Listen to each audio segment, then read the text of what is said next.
આપણે સૌ જાણીએ છીએ તેમ આવતીકાલે 26મી એપ્રિલ 2026ના રોજ દેવભૂમિ દ્વારકા જિલ્લામાં જિલ્લા પંચાયતની તમામ સીટો માટે સમગ્ર જિલ્લામાં મતદાન થઈ રહ્યું છે.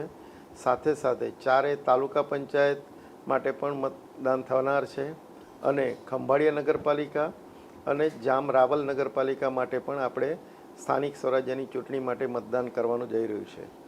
ગરમીના દિવસો છે, ગરમી પડવાની શક્યતા પણ હવામાન ખાતાની આગાહી છે.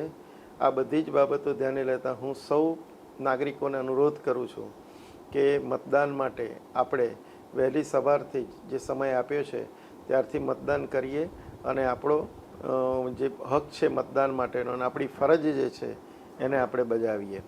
મતદાન મથકો ઉપર આજે બધી જ જગ્યાએ સ્ટાફ પહોંચી ગયેલો છે અને જે કંઈ પ્રાથમિક સુવિધાઓ છે એ પણ સુનિશ્ચિત કરી લેવામાં આવ્યું છે. હવે તંત્ર તરફથી બધી જ તૈયારી થઈ ચૂકી છે, પોલીસ બંદોબસ્ત ગોઠવાઈ ગયો છે.